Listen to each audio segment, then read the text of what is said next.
started with nothing in humble beginnings. They wanna fuck with me now cause I'm winning. Chasing this chicken cause I'm on a mission. I'm known for get money and standing on business. Chasing this chicken, I ran up a ticket. Chasing this chicken, I ran up a ticket. Chasing this chicken, I ran up a ticket. Keep that shit coming, they know how we living. Come from the struggle, got lost in the hustle. Straight out the mud, no, I compliment couples. Chasing big bills just to keep this shit subtle. You ain't on my team if you wasn't in the huddle. Chasing this chicken, I ran up a ticket. Chasing this chicken, I ran up a ticket. Chasing this chicken, I ran up a ticket. Keep that shit coming, they know that I'm with it. I fit the description, I'm the definition. I'm what they prescribe like she seen a physician. She wanna ride cause she seen how we getting it. Big old booty, she my passenger princess. She like to argue, she don't like to listen. She bougie and toxic, she fine and she picky. Pretty and sedity, she get recognition. Matching nails and toes, man, she always French tip 'em. Parking lot pimping when we in the city. Don't ask her about twine, she twerk on the engine. She eat the dick in the car cause it's tinted. She pay me attention like she get commission. Pimpin' CEO, so I give her the business. She ride on the dick like she doing some fitness. She make the dick disappear like she magician. She like to swallow, man, she love when I finish. Having motion, man, you know I got plenty. Bitches choosing cause they know that I'm winning. See some thousands, now I'm out to some millions. So all my houses come with chandelier ceilings.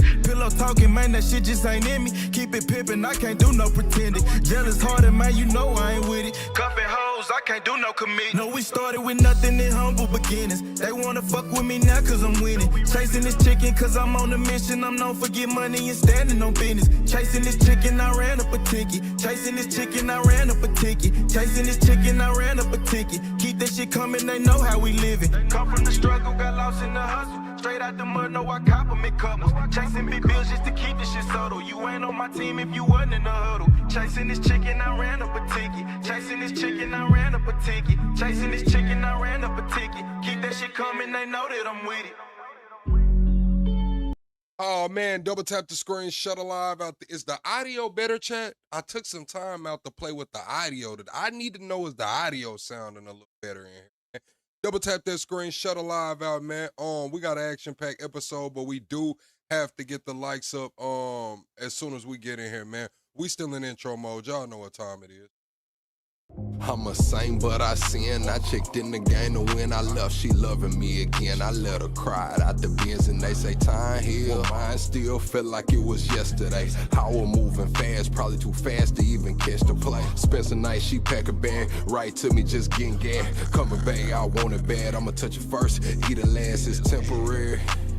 Holly damn emotion said it's temporary. My pain deeper than the ocean.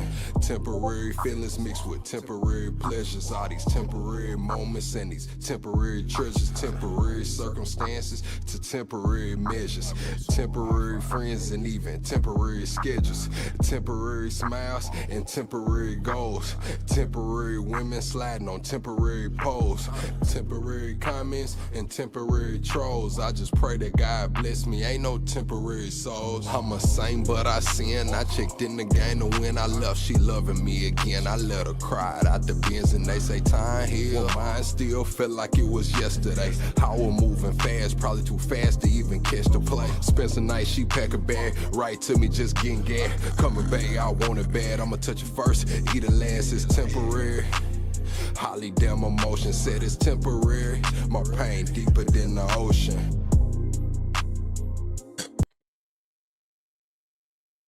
Oh man, double tap that screen, shut alive out, chat. Let's get to 100 likes, man. Nobody's gonna let me know if the audio's gotten better in here, man. What we doing tonight, chat? Y'all up? Y'all awake? Y'all locked? Are y'all locked, chat? Hold on.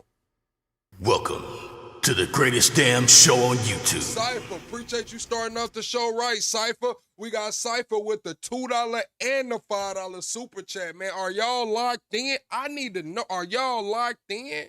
Hold on. Welcome to the greatest damn show on YouTube. Oh, man. Double tap the screen, shut alive out. What we doing tonight, chat? Double tap the screen, shut alive out. What we doing tonight, chat? I want to know what Trump rug pulled the economy. We got a woman standing her ground, and she is being labeled a racist. And we got the MK Ultra hearing. We have the MK Ultra hearing. They're saying that Charles Manson was running MK Ultra, man. Double tap that screen, shut alive out, chat. We got an action-packed episode. We got, like I said, the MK Ultra hearing. Also, we got Officer Tatum reacting to a black pastor saying he's done with niggas. I don't know what's up with this guy. We got some relationship talk to start the show off. I do have that full MK Ultra hearing, and we're gonna open up the phone lines. If we get enough donations, we might do a damn panel tonight, and we're gonna talk about this man, a 62-year-old veteran that was fatally shot outside of a Walmart after a dispute over a parking spot. They said the lady drew a weapon. There was some words exchanged. The man started walking towards him, and she laid him down. And she called the police and waited for the police to arrive. She has not been arrested. She has not been charged. And tonight we're going to discuss, was it justified, chat? Was it justified? Double tap that screen, shut a live out. We got an action-packed episode. Let's get into this first video with the relationships, man. All right. So I know y'all gonna get me, but I mean, mic for me. I Talk to that mic for me. All right. Oh, okay. I'm sorry. So my name is Portia. Okay. So I've been in a situationship for about 23 years. So, girl, what we need to talk about? You got the. She's been in a situationship for 23 years. How do you find yourself in a 2-decade-long situationship? She's going up on a damn quarter of a century in a situationship. No names, no titles, situationship, 23 years long, man. Answer Chat, already. I need to know, chat, what is your longest situationship, chat? What is the longest situationship you have ever been in? Okay, explain how this happens. So What we up, met Tony? each other through one of my friends. So we met when I was in high school. I was 16. I'm 39 now. And we've just been on and off for the whole time. Like, I've been in relationships. He's been in relationships. He's had kids. I've had a child. And we've just always just kept each other around.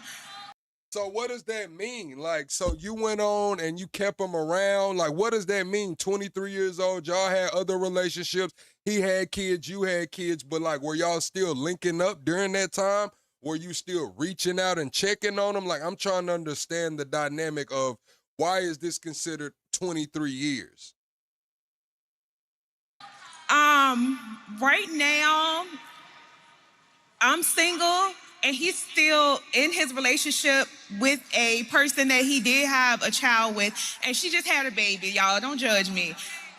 So she just had a baby. He already has a baby with her. And I guess you're just hanging around. I don't know. I'm trying to understand the dynamic here. But again, I'm just kind of going about, the things that he's telling me, like, oh, I don't want to be there. Blah, blah, blah, blah, blah. I just don't know what to do. Wait, hold on. He in a relationship and you still having conversations with him? It's That's her. Yes, he's in a relationship. She's still having convos. If he's telling you he don't want to be there and she just dropped the damn baby, it's something going on. It's something going on. That's her nigga. That's her. Somebody is with her man, Kitty. Somebody is with her man. Hey, listen, I don't understand. How the fuck she have a baby with your man? Okay, so right now you've been communicating. Okay, can I ask you just an open question? Okay. Do you think the girl knows about you? Have you met her before? We're from the same side of town, so I know, like, we know people that know. Shut up. She's lying. Y'all from the same side of town. You've been dealing with this man for 23 years. He got 2 kids, but you know her.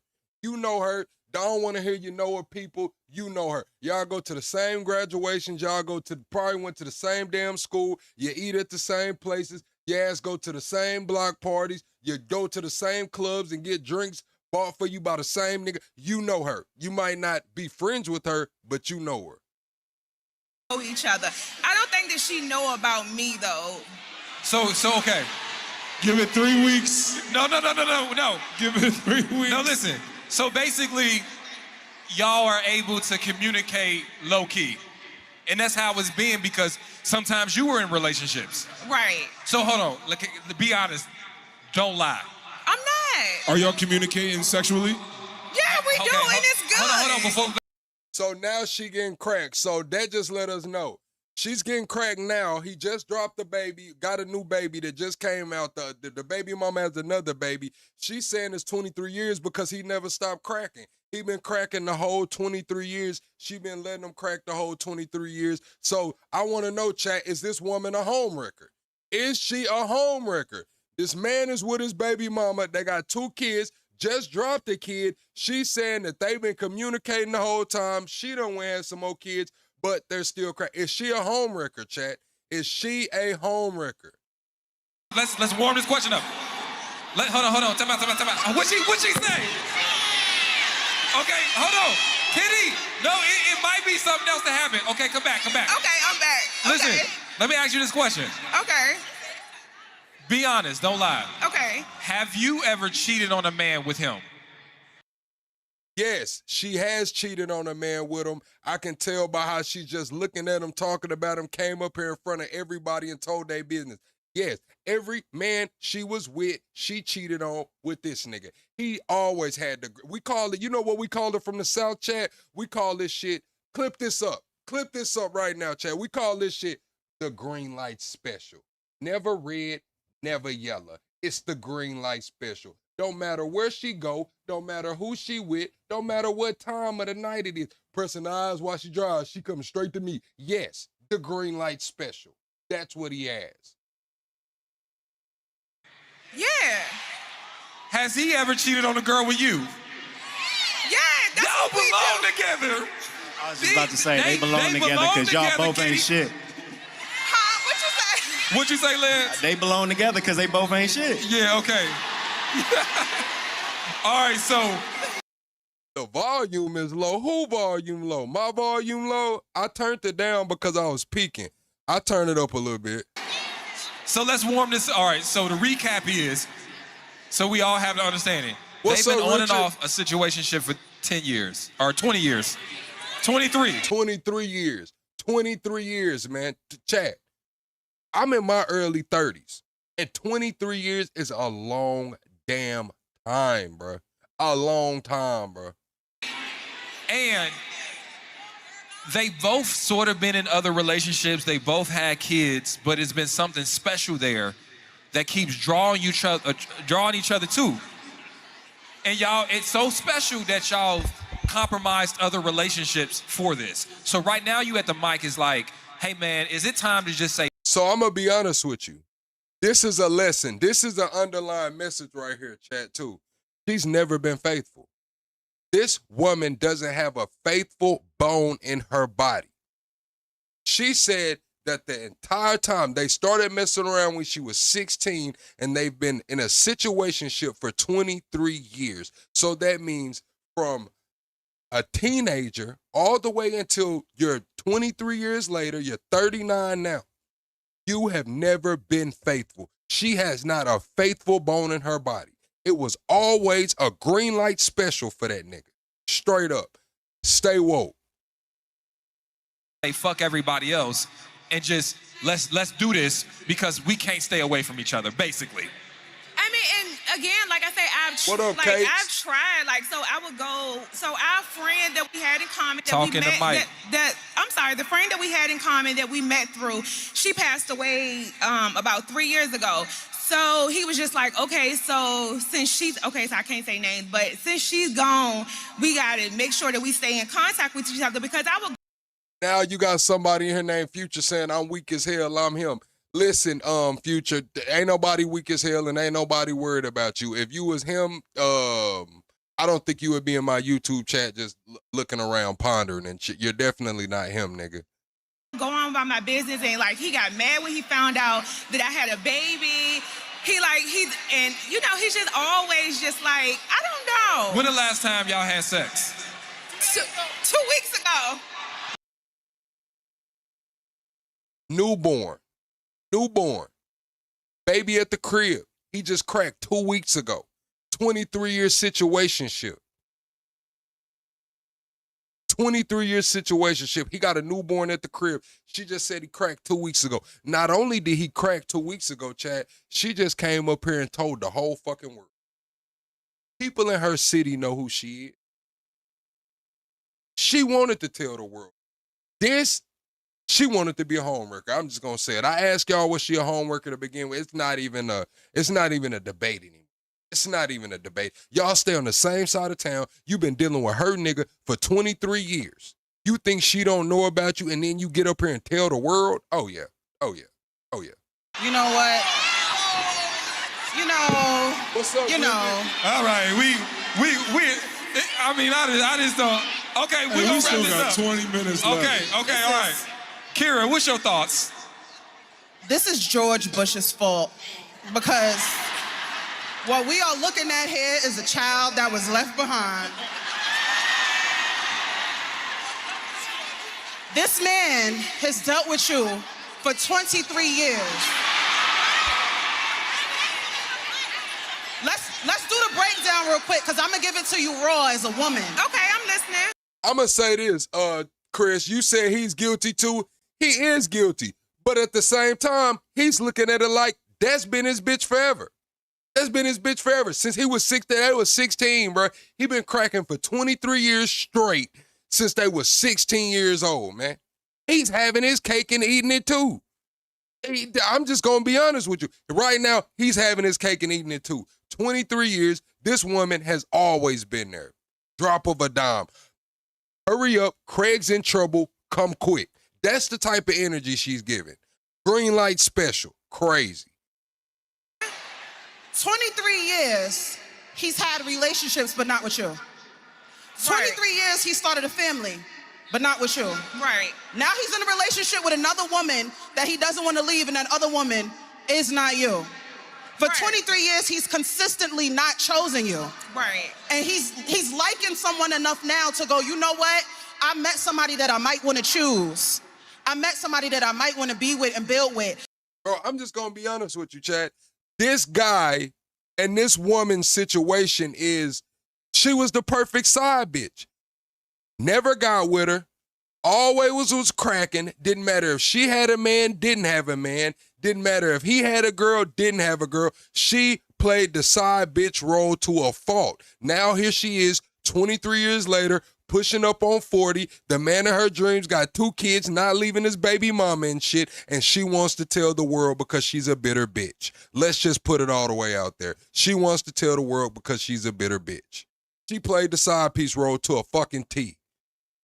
And I have this unhealthy attachment to you, so sexually I'll come and dump on you when I feel like it, but I ain't leaving what I got over here and what I'm potentially building with her. Right. So because you have this attachment to him, you're like, but what about me? And for 23 years, you think you have this deep bond that has been sex. A man could fuck you all day and have no love for you. Right, yeah. You're not his girlfriend, you're not his wifey, you're not. And that is true. And it's true vice versa. Women in 2026 are doing the same thing. That's why I tell y'all, chat, you gotta do enough and we gotta go through enough. That's a gem right there. Take that with you. All the young brothers in the chat, the young men in the chat, take that with you. You gotta do enough and you gotta go through enough. I gotta see how you act under pressure. I gotta see how you act when you're upset. I gotta see how you act when you're mad at me, man. Yes, we gotta go through enough and you gotta do enough. Straight up, man. Straight up. The fiance, you're none of the things. You are the girl that he is fucking in secret that nobody else can know about. Right. And with the smile on your face is where the vitriol is coming from, because as a woman, how can you do that to another woman? How do you look at yourself in the mirror as... How can she do this to another woman? What do you mean? What do you mean? Let's keep it all the way real here. It ain't no fucking woman code, man. That woman code shit is a myth, bruh. A myth, bruh.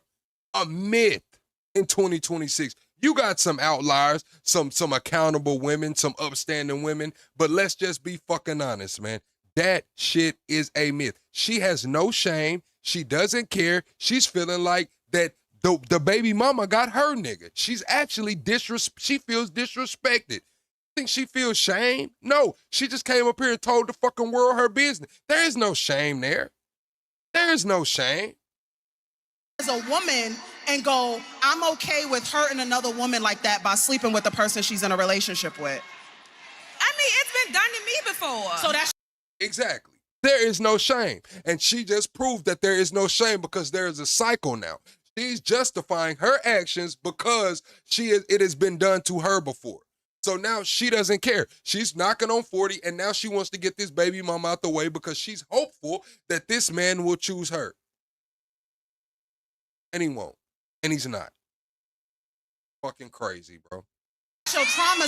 Hit the like button, chat. We got to get the likes up in here. Everyone hit the like button for me right now to support the channel for free by double tapping that screen. We're also 20 subscribers away from the next sub goal.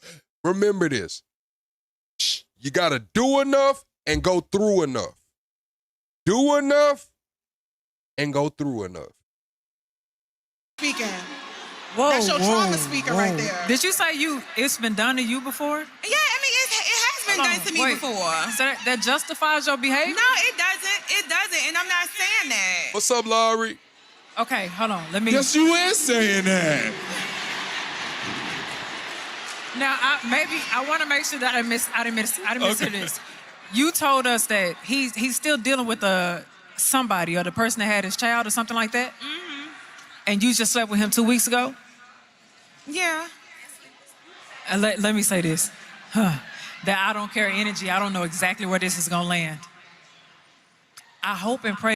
I can tell you where it can land, chat. Some Fatal Attraction shit. Y'all seen the TV show Fatal Attraction? This is the beginning of a Fatal Attraction episode. I've been with him for 23 years. We always had love for each other. We just went different paths in life. I was always around. He called, I picked up and came. I called, he picked up and came. He has a baby mama. He says he doesn't like her. He tells me. And this when they get the fucking plotting and this Fatal Attraction shit to get to going on. I'm telling you, chat, I done seen it happen too many times, man. A lot of my friends, a lot of my associates have been to prison or is in prison behind some shit like this. Behind some shit like this. Not money, not principle, some shit like this. This shit right here will send your ass to prison or the grave. You don't become that example because you're given an attitude like you don't care. And I don't think you understand the consequences that come with the actions that we lay out. This is consequential, darling. Right, so right now, it may seem cool until in 10 years it becomes you. What's up, It has been me. And it can be you again. That's what I'm saying. Hold on, It has listen to me, been sugar. I want to make sure you hear me. Yeah. Because it can be you again. Right. Look at the seeds that you were sowing. You got to reap that in your... Kitty. Kitty's trying to explain sense, talk sense into a fucking brick wall. She just told you it had been done to her. Now you telling her that it can happen again. Kitty's saying, oh, it can happen again to you, thinking she's going to take the moral high ground. No, she's going to go lower. She's going to go low as she can go. Like, oh, it can happen to me again. Let's fucking play. Let's fucking play. That's the modern woman. Kitty's trying to talk sense into a damn brick wall. Crazy. What's your season harvest going to actually be, darling? Like, listen to what you're saying. 23 years. You gave that to somebody for 23 years, and like Kira said, he has not put you in a position to take you serious. Right, yeah. Why are you... And that's why I spare people. You know what I'm saying, chat? I've been sparing niggas, women, my whole life. I'm talking about homies, people I associate with. If I play ball with you, listen, chat, trust me. And this is for the people that know me. 9 times out of 10, I'm going to say like 9.1 times out of 10. Brought her around me, she tried to knock me down before.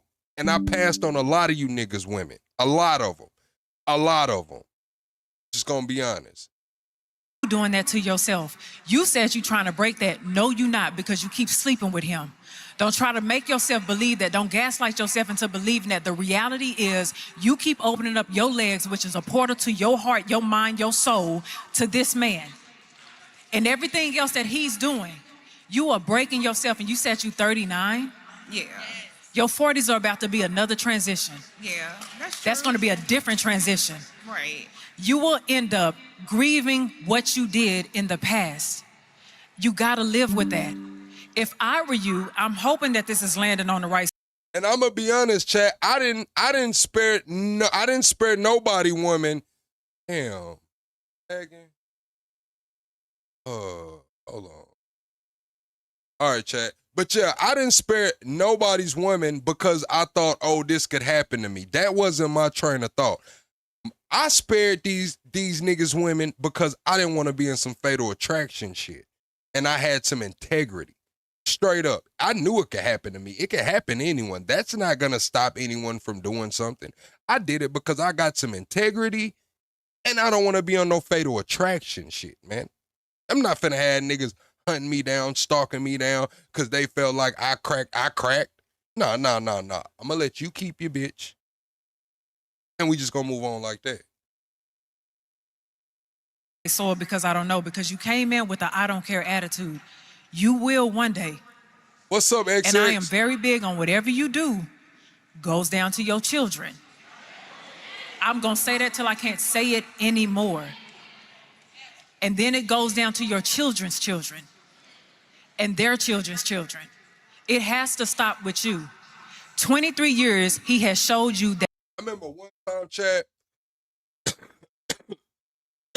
I had a partner, right? He had probably been with this girl like 7, 8 years. They ended up breaking up, right? She messaged me on Instagram. I forgot how she tried to get into the conversation. But long story short, she just came on out with it. Like, hey, I've always been intrigued by you. You've always been mysterious. I'm trying to give you a shot of that ass plug. And I took the more high ground. I had handled the situation with some integrity. Like, look, you hurt right now. You trying to get back, and I'm not gonna be your get back. Straight up. I don't want to make this shit weird. I don't want you to think that I'm just a bad person and it's gonna bash your name. But I'm not gonna be your get back. Straight up. I'm not gonna be your get back. That you are not chosen. And just because someone. And what's so crazy is you want to know what happened? I forgot the fucking meat and potatoes of the story, chat. What actually happened was she called another homie and gave him some ass. I swear to God. I passed on her, chat, with moral integrity and told her that you're hurt right now. I'm not going to be your get back. She called another homie and he went and cracked. He told me like 2 days later, like, oh yeah, you know what you call it? Shit, I went on over there and cracked. I'm like, damn, she just tried to give me some ass and I told her no. Crazy. Someone decides to sleep with you does not mean they see value in you, like Kira says, and it still does not mean that you are chosen. What I see is a woman who is desperate to be chosen. You are willing to accept low quality for the sense of just some type of intimacy. It don't matter. Regardless of what you are dealing with right now, that is low quality. And he is showing you just how much value he sees in you. You low quality too, and that's what he sees in you. But you're allowing yourself to be that. They always gonna go for the cheapest offer. Everybody likes a good sale. Make yourself expensive. Yeah, Chad, I couldn't do it, bro. I couldn't do it. I had to take the more high ground. Like, this person I'm talking about, like, bro, I call his mama. Like, he called my pops. Like, I walk in his OG crib, go straight to the refrigerator. Like, he walk in my, like, this is my partner. And the homie that cracked was the same way. Like, we was tight like that. And so that's what I mean. She did that because she wanted to get back in the ultimate way. She wanted to hurt him. She didn't want to just go fuck. She wanted to fuck the homies, the closest people to you. And I just couldn't do it, bro. I couldn't do it. Like, bro, I called this nigga mama, my mama, bro. But the other nigga didn't give a fuck. He went right over there and cracked her. Make yourself expensive. Do you hear what I'm saying to you? I hear you. Yeah. Make yourself expensive. That means that your standards have to be realistic, but your standards always have to reflect the values that you hold. The values that you hold right now show that you have poor standards because you don't hold good value right now. One day you will. And he ain't gonna choose you next year neither, or the year after that. And I would say, hold up, wait a minute. So You said what? And again, no, and I'm taking everything you said. Like I'm taking everything you said, and you saying that I'm not coming across as though I'm serious or I think it's funny. No, it's not funny at all, and that's the reason why I asked. Okay, so what should I do? So hear me out. And again, oh no, hey, aunties, remember the Jerry curls. Remember the Jerry curl niggas, y'all up here judging. I'm gonna be honest with y'all too, though, chat. I didn't tell him. I didn't grow up with this person, so maybe if I would have grew up with him, I would have told him. But in that time, I didn't say shit to him. I just left it alone. I act like the shit never happened. I told her I wasn't gonna make the shit weird, but I'm not gonna be a get back. They weren't together. They had just broke up. They weren't together. I didn't grow up with them, but we got cool over, a certain amount of years. I think we had been friends like probably 5, 6, 7 years at this time. I didn't tell him. He never got back with her, but shit, I didn't crack her. Can I speak to you real quick? yeah. And I'm gonna let you get off this mic, but from a male perspective. Mm-hmm. Just because I'm willing to cheat with you doesn't mean I want to be with you. Right. Sometimes the best part of you is the fact that you are willing to accept the secret assignment. Our relationship is secret. You have always just been extra credit in my life. Someone else has always been the main dish. Baby girl. I appreciate it. What's your name? What's your question? Hi, I'm Chica. All right, we're going to get into this last question, then we're going to get into the episode. Officer Tatum, we're going to talk about him and the black pastor. I seen somebody, Chris, ask what was the poll about. So the poll is about an incident in Florida. A black lady, they're making it racial. They're trying to make it racial because of the Carmelo Anthony, Austin Metcalf situation. But a black lady in Florida got into this dispute with what looks like a white man. They're saying he's a 62-year-old veteran. They got in a dispute over a parking spot. She ended up shooting him after he started, approaching her. She stayed on the scene, called the police. She has not been arrested at all. And the poll question is, was that shooting justified? She was in Florida in a stand your ground state. We'll get into that later on in the show. I'll probably open up the call lines if we get some activity going on in here. Okay, my question is, why did I feel the need?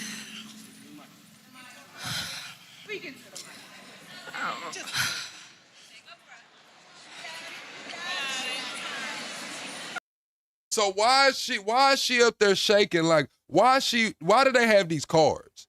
So sometimes when I see these cards, it make it feel like maybe these are some pre-written questions that the show just hands out. But now that I see this lady up here breathing hard and shaking, it's like, damn, she's either a really good actor or, I don't know, do they just pass out blank cards and have people write their shit on them and pick them at random?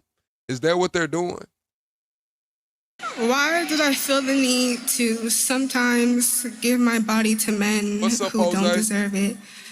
And why did I... Shit, because you was a hoe. Let's cut the bullshit out, bro. Why did I sometimes feel the need to give my body to men that didn't deserve it? Because you like to fuck. What are we talking about, man? See, some of these questions, bro, they lucky I'm not on that panel, bro. I would keep it too fucking real. Why did I give my body to men? Because you like to fuck. You was horny. What are we talking about? I feel like I had to stay longer in situations that mentally and emotionally abused me.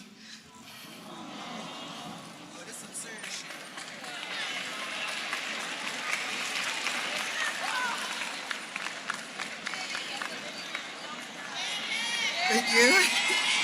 Thank you.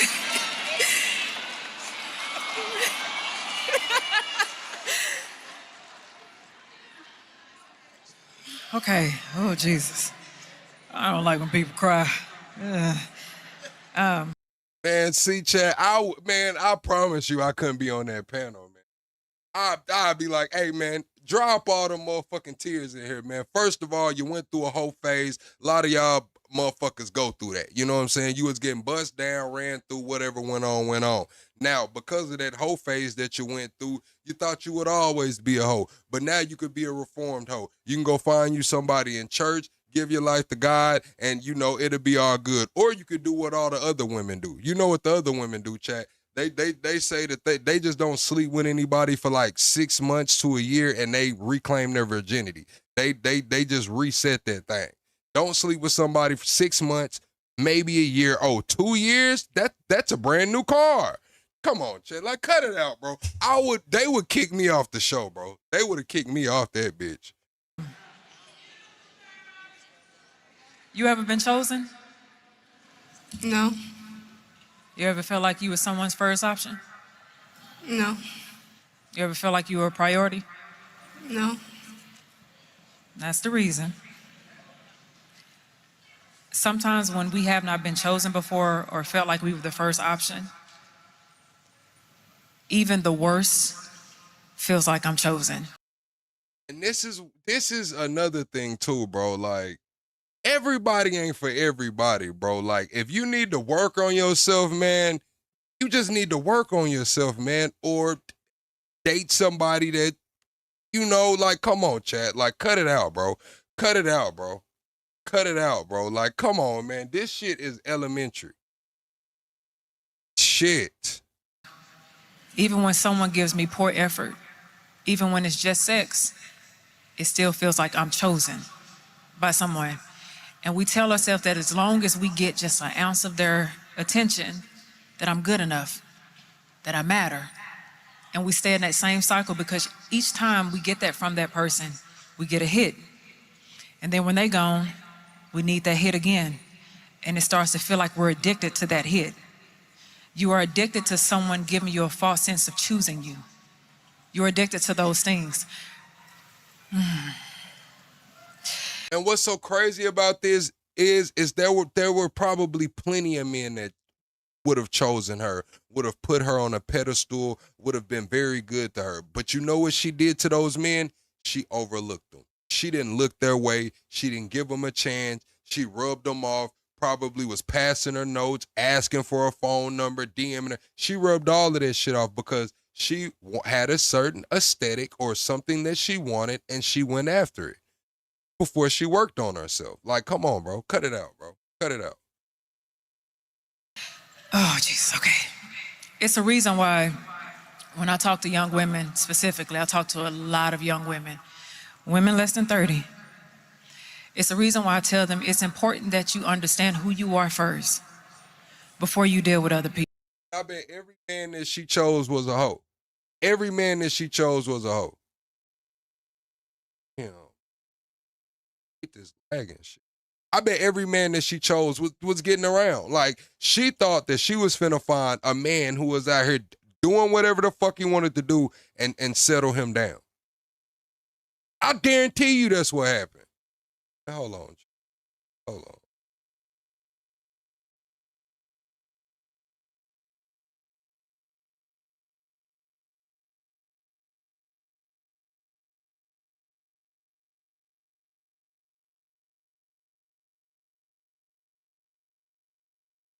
All right, chat.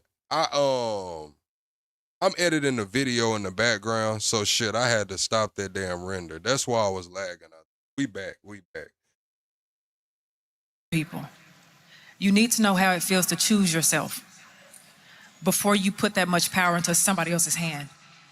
Right now, you're giving agency to other people. You're giving power to other people. What would it feel like if you took all of that energy that you invest into everybody else and you put that into yourself? What would that feel like if I put all of this into myself? If I stopped waiting on the phone calls, if I stopped waiting for sex, what would it look like? And I'm asking you this right now. I want you to answer the question. What would it look like if you took all of that and invested it into yourself? What would life look like? Well, I recently ended a situationship in December. He was my first. Mm-hmm. And It's been really hard. I'm sorry. You okay, baby?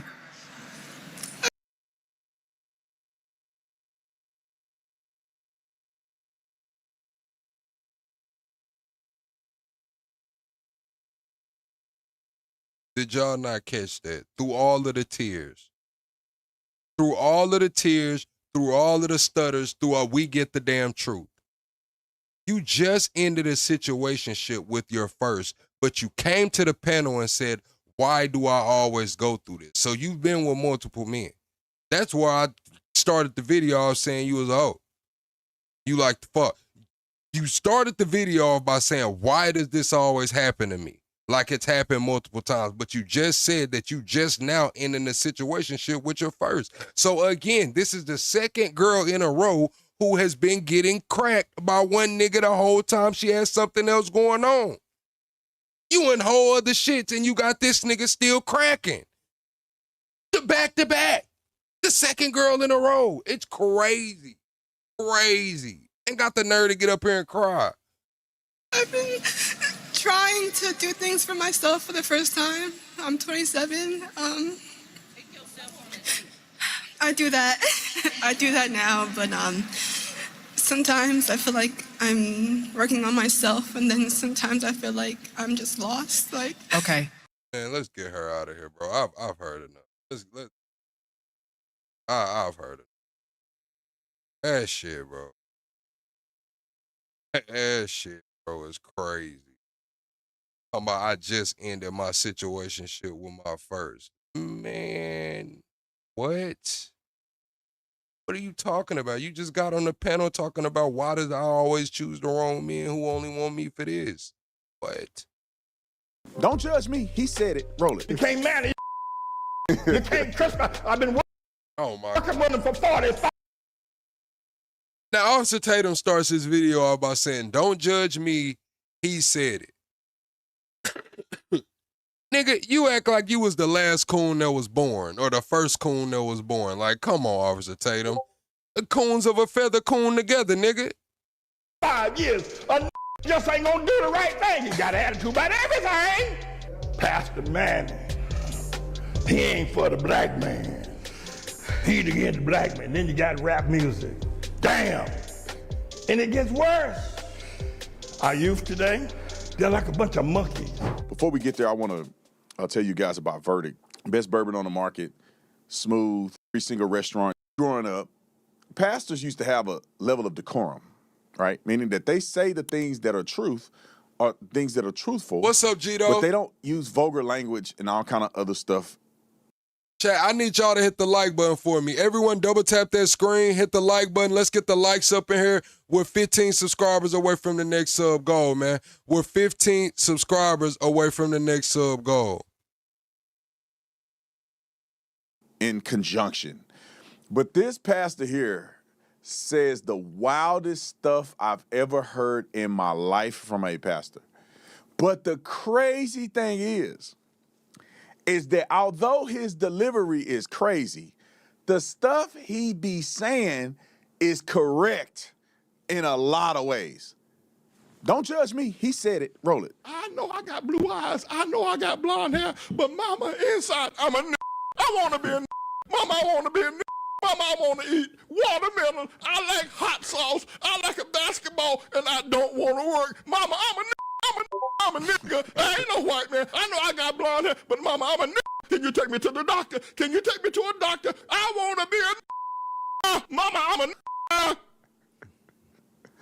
Now, you may not like that, but that's what the Lord told me to tell you. That's what the If you were Lord born said. white, blue eyes, and red hair, you ain't no nigga. Now, you can try to be one. You can cut off your hair if you want. You can put on contact lenses, but you still a white boy. You ain't no nigga. All right, let's get to the other clips. We tried to edit as much as we can. I ain't never heard that many N-words in my life. This is other stuff that he has said. Now, I ain't gonna, that part, I don't really know where he was getting at with that, but some of this other stuff, he do carry a point here. Roll it. Dr. Mark. What he's talking about is, y'all know the video that went viral talking about that big Gab, where the white boy had pulled the Kool-Aid pineapples out of the damn thing, talking about that big Gab. So they're talking about the wigger culture, man. They're talking about the wigger culture. So I think I know where that video came from. Was that Big Gad when he ate that Kool-Aid pineapple? Martin Luther King was one of the most racist people that ever walked upright on planet Earth. And somebody needs to say it. Oh my God. Now Martin Luther King was racist, bro. Now Martin Luther King was racist. The nigga that got up there and said, I had a dream. The nigga that had a dream that all the boys and girls would be holding hands and now he was racist. Oh my God, bro. Martin Luther King is rolling over in his damn grave right now the way you niggas do him, bro. Like, what? What? See, this is my problem with niggas like this.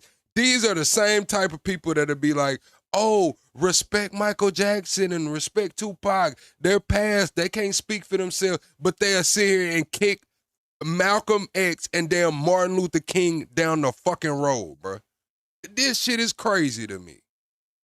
Somebody need to tell y'all why you're lazy, why you don't own anything. It isn't that economic opportunities don't develop. It isn't that you can't have a string of restaurants. Sylvia went down to Atlanta and tried to establish her Sylvia, but the niggas won't work. They don't want to come in on time. They got a bad attitude about everything, and they don't want to prepare the food consistently the same way. Now let me just say this.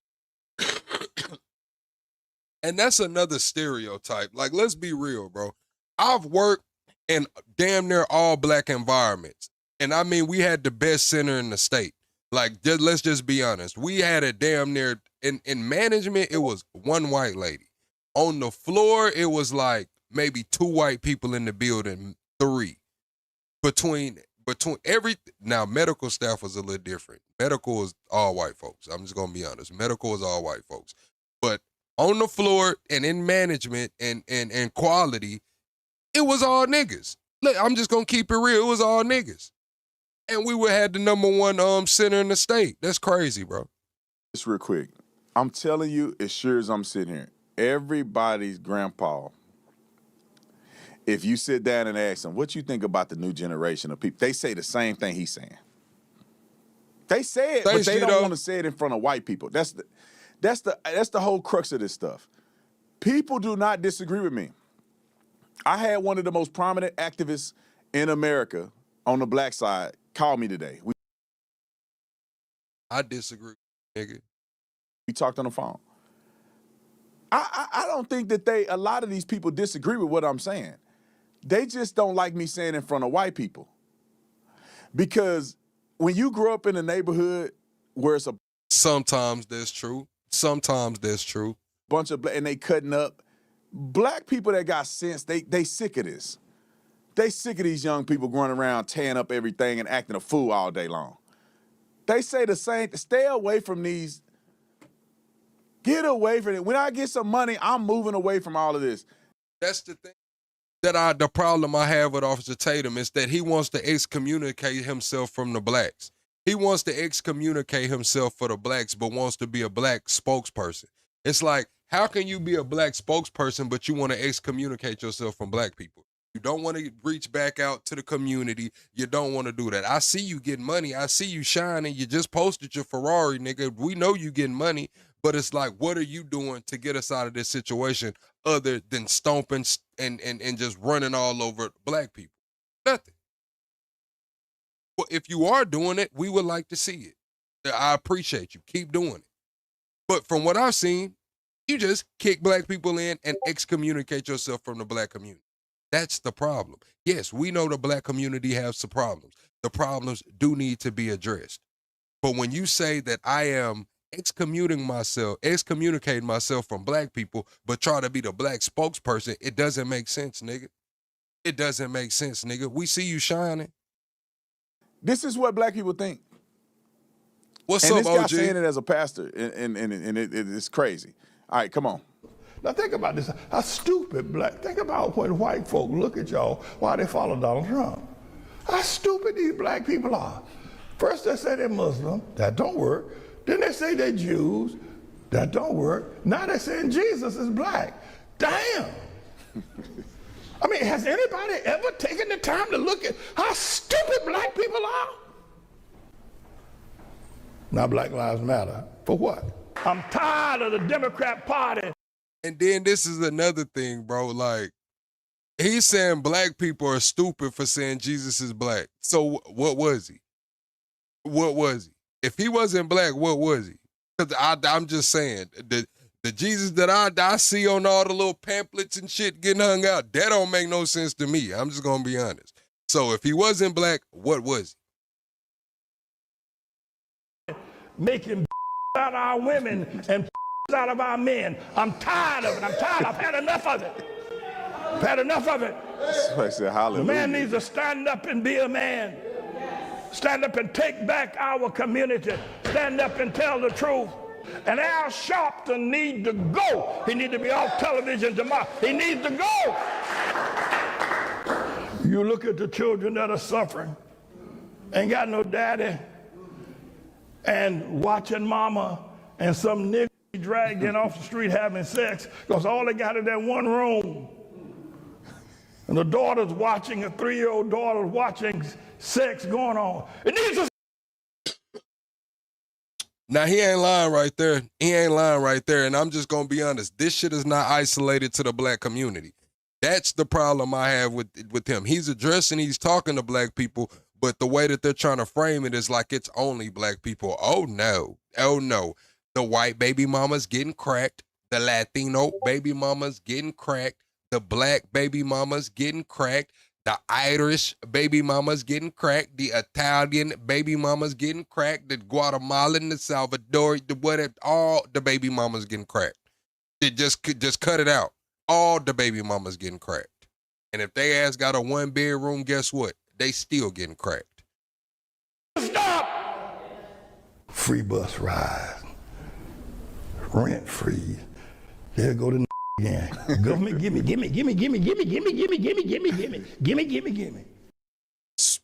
Spoken from the nigga that's preaching.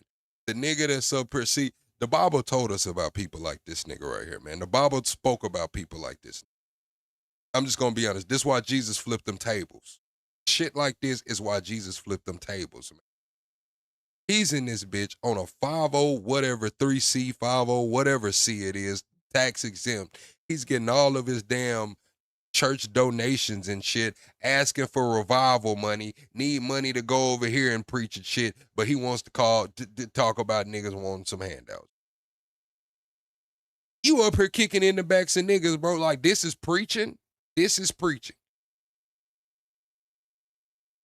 I ain't gonna lie, bro. I think this is why Jesus flipped them tables, bro. You can't manage. You can't trust me. I've been working with them for 45 years. A just ain't gonna do the right thing. You got an attitude about everything. Pastor Manning, he ain't for the black man. He against the black man. Then you got rap music. Damn. And it gets worse. Our youth today, they're like a bunch of monkeys. I swear before God. Black gen. And this is the where they take this debate. Yes, rap music has been to a detriment of our community. But we got to realize where rap music came from, the onset. A lot of these people are telling their stories, what they see and what they've been through. So it's deeper than just people. Now, you got some liars and motherfuckers who be capping, but at its core, these people are storytelling. This is what the fuck is going on. Motherfuckers is got shit going on.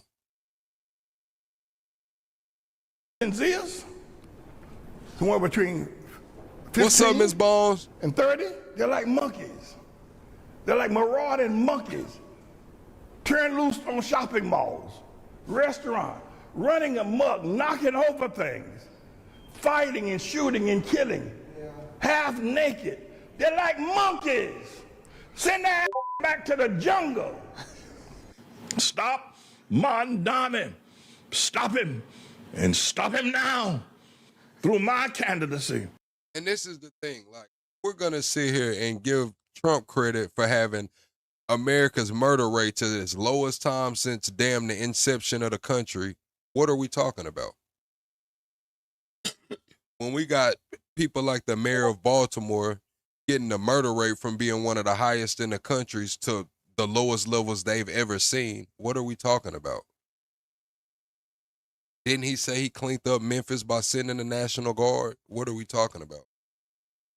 Is it going on or is it not? How long are they gonna hang on to this?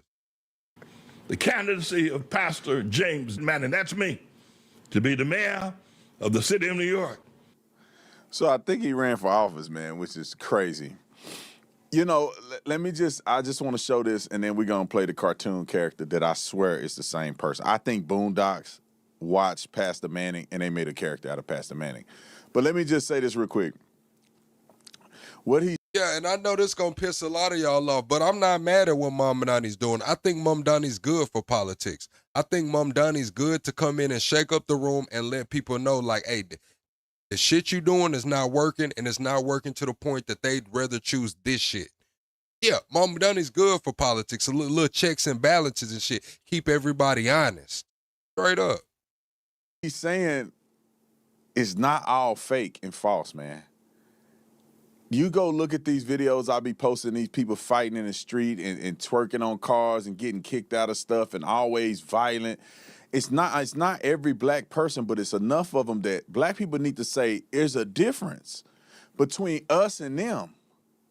There's a difference between a black man that now you want to say, so you aren't smart. No, I am smart. This is a byproduct of what the fuck is going on in our country and what is going on in New York City. If everything was peaches and cream, there would be no room for Mamdani. Mamdani came through with these clear, concise messages, and he pulled on the heartstrings of Americans and New Yorkers specifically. If shit was peaches and cream, if this was the golden era, there would be no Mamdani.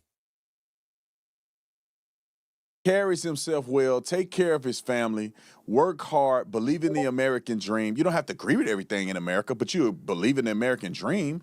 You love your country, you're willing to serve your country, and all of these basic stuff. Versus the ones out here acting a fool and sagging and cussing and everything they do is victimhood and they frauding each other and all kind of stuff. But here's Uncle, who is this Uncle Ruckus? Tell me Pastor Manning isn't the same person. Even the eye. He got the haircut and the eye, just like Ruckus. Roll the clip. Okay, first of all, ain't nobody talking while I'm... See, you're missing the message. When I say Mamdani's good, it's to shake the room. It's to keep people honest. It's to let these people know that they coming for them seats. Everybody that's on this bullshit, we just had a damn representative get up there yesterday and say, oh, you worried about the economy? I'm about to go buy 2 lobster tails. I'm about to go buy me a ribeye. Maybe you need to work as hard as I do. When his ass is in office a few months out of the year making $174,000 and insider trading. That's the reason Jesus flipped them tables over, man. I'm telling y'all. Taking advantage of the less fortunate and shit and then rubbing in our face, being vain with the shit. Like, be honest, bro. Mamdani is here for a reason. Is Mamdani here to stay? Only time will tell. But Mamdani got people on their fucking toes. Got people on their toes. I'm talking, so shut the up. My name is Uncle Ruckus, and I will be nip-slitting you two until your grandfather returns. Your granddaddy picked me because I am a licensed zoologist. I have studied a variety of wild animals, and the African male is by far the most savagely cunning. This is an opportunity to observe you niggas in your natural habitat and collect data. But be warned, whatever trickery you got up your... Yeah, I've been on record. I said Mamdani's going to keep it honest probably until he makes it the Senate. Because he can't run for president. So Mamdani's going to get the Senate and he's going to open up their portfolio, get the insider trading and taking the money and shit. That's my prediction. But only time will tell. I think everybody makes it as high as they think they're going to make it and then they start taking the money. Sleeves does not affect me. All right, here's another one. What it do, I wake Sam? up at 4:45 in the a.m. every morning. That's about 12 hours before most niggas wake up. I am a very spiritual person. I'm not trying to say no Uncle Rick. They done made up something and they say that I'm like him. You are. Now, some of y'all may agree. I don't know. But I don't go that hard, right? I don't think everything is bad. But I do think it's necessary that we call out the garbage when it happens. That's called holding yourself accountable. That's respectable. If you... All right, let's get Officer Tatum the hell up out of here, man. I'm gonna show y'all this clip of the altercation that happened in Florida, and then we'll get into the MK Ultra files for a little bit. and then we'll take some phone calls or open up the panel, man. Y'all be sure to hit the like button on your way in. We are 25 subscribers away from the next sub goal. And yeah, I think we need, what do we need? Let's see where we at right here. Yeah, happy 4th of July to y'all as well. Appreciate that, set. Let me see where we at. All right, yeah. We're going to have to get some super chats or something to go in, man. We finna open up the phone lines. I'm trying to kick it tonight. In a Florida Walmart parking lot caught on camera. The Broward County Sheriff's Office says it all began with an argument over a parking space. This dash camera recording the moments leading up to the shooting. A man can be seen approaching a woman who appears to have a gun in one hand and a cell phone in the other. You can see her back away. I ain't gonna lie, Chad. I'm not gonna lie, Chad. Hey, don't walk up on me like that, man. Listen, man. This is what I'm talking about. It's certain places. You got to know where the fuck you at. In Florida, Arkansas, Texas, Georgia, Louisiana, you can't do no shit like this, man. Motherfucker done drew down on you and you gon' I've had people close to me pass away like this, and I've had people close to me unalive people like this. Weapon drawn, walking up on the weapon, thinking you're about to take it, doesn't end well. That's some movie shit. I'm just gonna be honest with you. That's some movie shit. That's some movie shit. Tony comes through and supports the channel via Super Chat saying, Plugsation for the nation. Don't wait, don't hate. Toast 2028. Thank you, Tony, for always supporting the channel, man. Thank you, Tony, for always supporting the channel. But yeah, chat, that's just some shit you don't do. Weapon drawn, you stand the fuck down. Everybody wants to be Billy Badass until it's time for some motherfucking fish fries. I'm sorry. This situation is not isolated. I'm saying this to the youth, to the adults, to the people that are just angry getting off work, man. Some of these situations end in fish fries. As the man walks toward her and follows her around Trying the to be vehicle. tough. She keeps her arm extended with what's in a Florida Walmart parking lot caught on camera. The Broward County Sheriff's Office says it all began with an argument over a parking space. This dash camera recording the moments leading up to the shooting. A man can be seen approaching a woman who appears to have a gun in one hand and a cell phone in the other. You can see her back away as the man walks toward her and follows her around a vehicle. She keeps her arm extended with what seems to be a weapon. A second angle. And chat, I done been in this situation before, chat. I done got robbed before. Motherfucker pulled out a chopper, a big K. The other two people had like some pistols and shit. I was out of town, chat. I'm way in Arizona. I done got robbed. I'm out of state. Done got robbed, man. I didn't even have shit on me. I had like $200-300 on me, chat. Like $200-300, nothing else. Man, listen. Pulled out the fucking chopper. The other two dudes pulled out handguns. And guess what? I couldn't do a motherfucking thing, man. What? Shit, you want the little $200-300, nigga? Here, I know you don't want to take my phone because it got GPS. Let me keep that, nigga.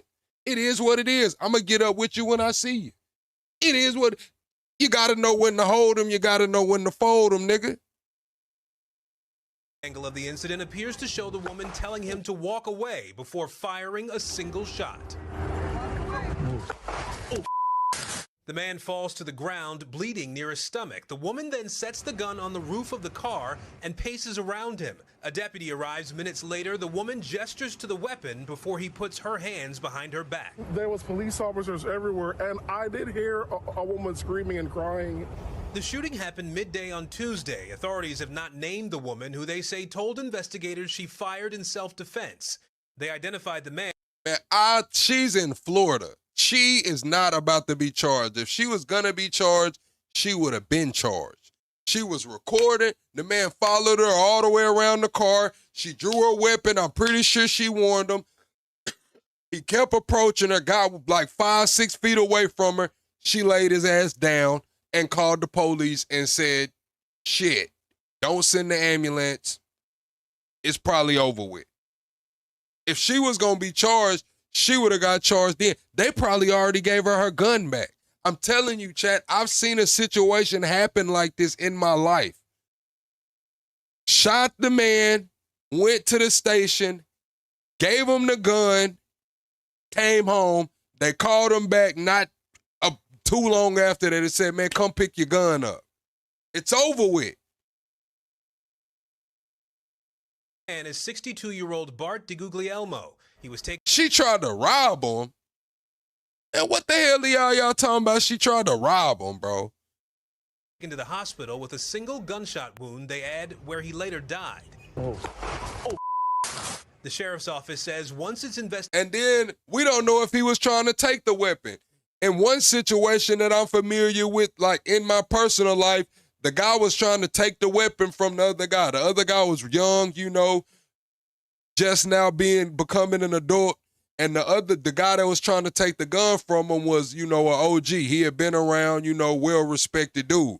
And he felt like, oh, this young punk ain't gonna shoot me. And he did. He did shoot him. And didn't go to jail and got his gun back. Investigation is complete. Prosecutors will decide whether to file criminal charges in this deadly parking lot dispute. Aaron Gilchrist, NBC News. We thank you for watching, and remember, stay updated on breaking news. And all right, let me see if I can find the other clip. Florida woman, man.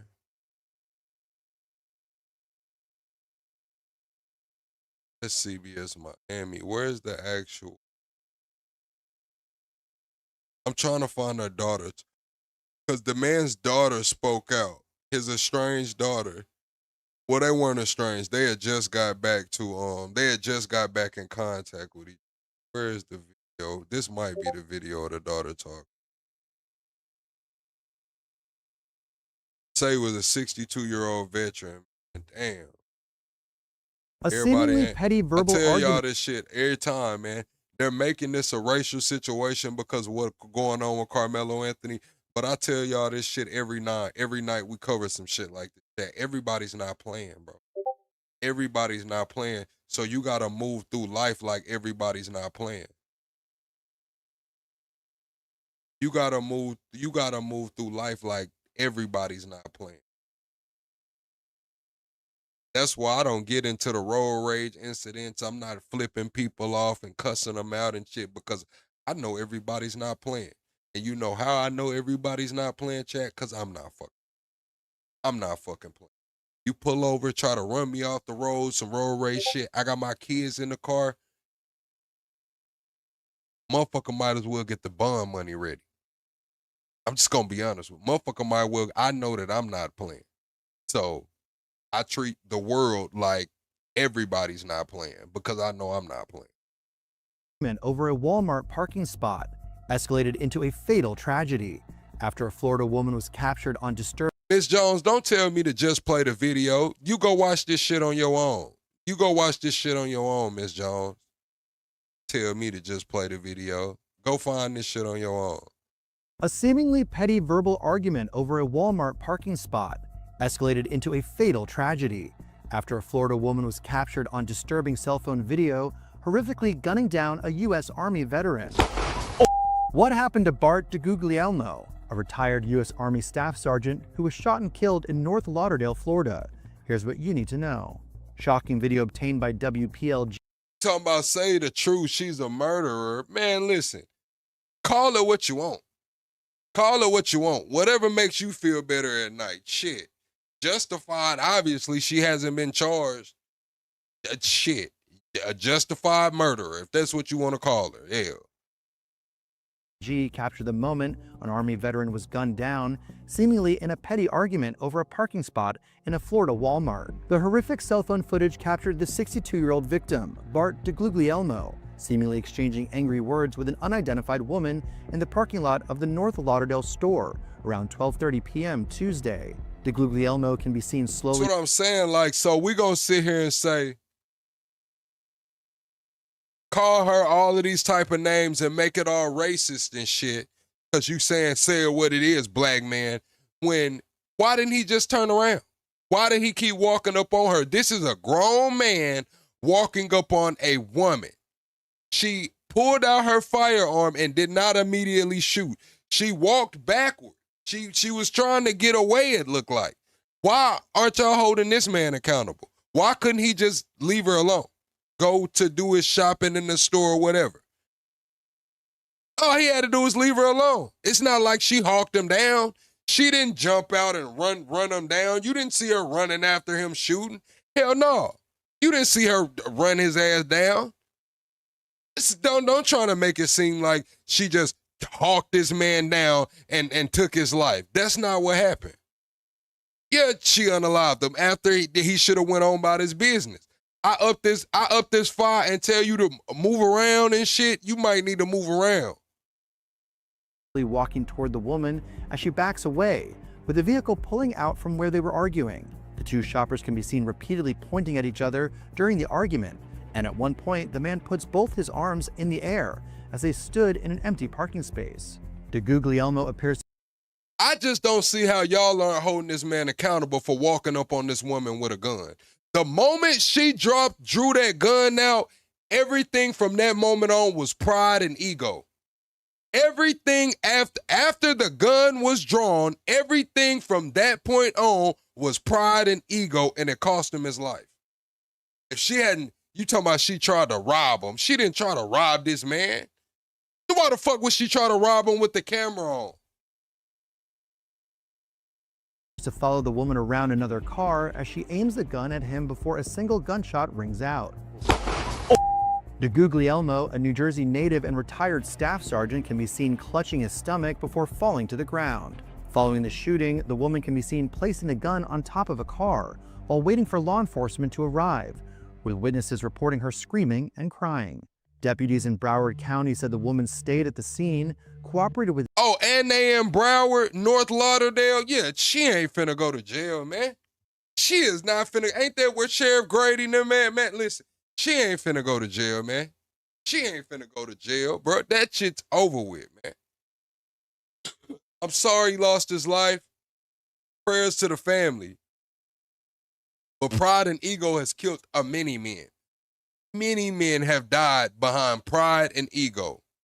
He wasn't the first, and unfortunately, he will not be the last to pass away over pride and ego. The detectives and claim she shot the veteran in self-defense. Officials have withheld the name of the woman. DeGuglielmo was rushed to Broward Health Medical Center, where he later died of his injuries. A native of Hamilton, New Jersey, DeGuglielmo served as a combat nurse, combat medic, and tactical communications expert, according to his Facebook profile. His daughter Amanda broke down in tears in a heartbreaking interview with Local 10, as she described her father as a, quote, good man, with whom she had recently worked on repairing their relationship. I just don't think anybody deserves to lose their life over a party. And here you go, talking about some— I'm guessing you're not actually sorry he lost his life and do not have prayers for the family. I just said prayers to the family, and I said I'm sorry he lost his life. Pride and ego has killed many men. Unfortunately, he wasn't the first, and he won't be the last. This is a teaching moment here. Everybody's not fucking playing, Mark. Everybody's not playing out here. I don't know what y'all do, run up the street, run up and down the street and play every day. But listen, if some shit go on, I deal with that shit later. I gotta make it home to my kids. And especially if my kids around, everybody's not fucking playing. That road rage and shit, man, it can only go one or two ways, good or bad. There's no in between. It's only two ways road rage and incidents like that go, good or bad. And this time, he paid the ultimate price. He was a good man.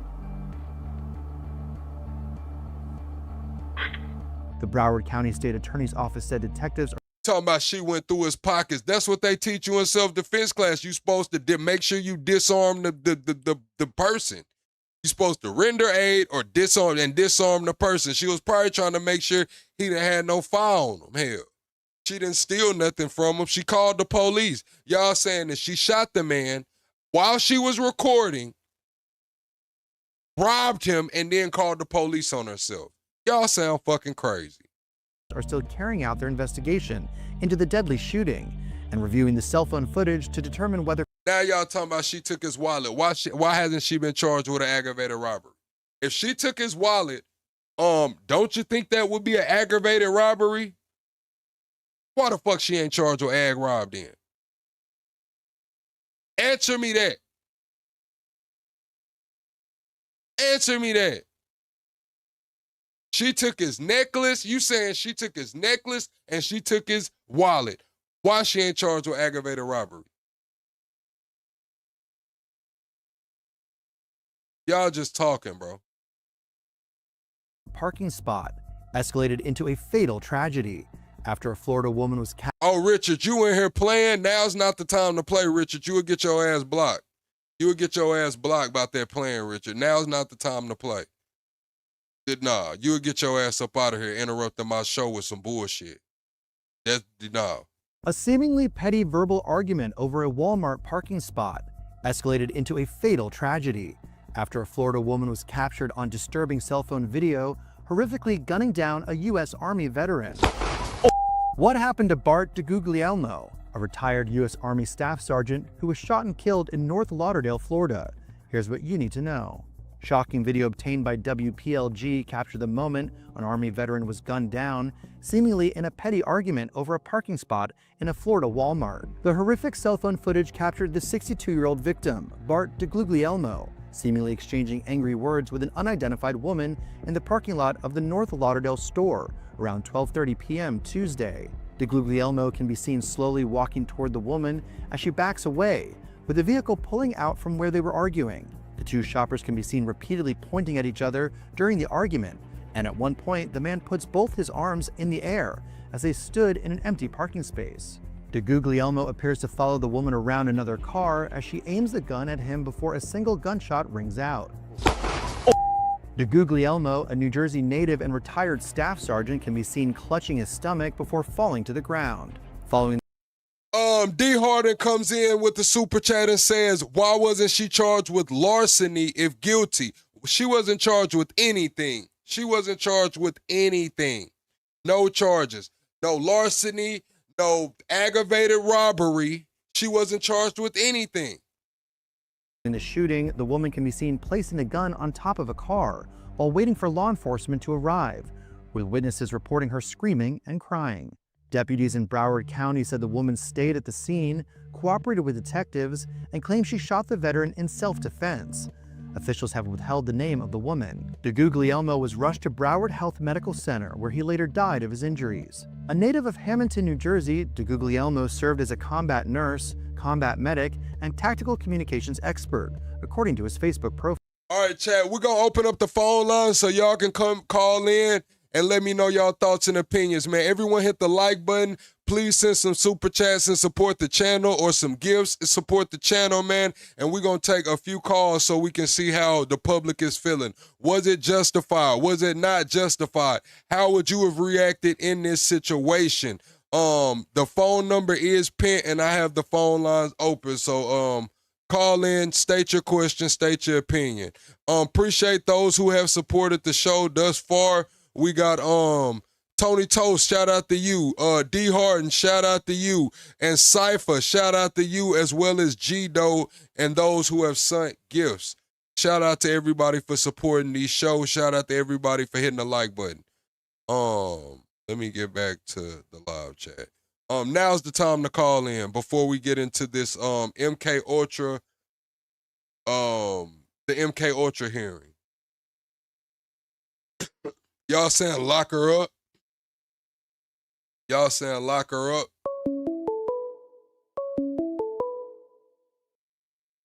Call from Nick. What's going on, caller? What's your name? Where you calling from? Nick, from Louisiana. What's up, Nick from Louisiana? Can you get closer to the phone so we can hear you?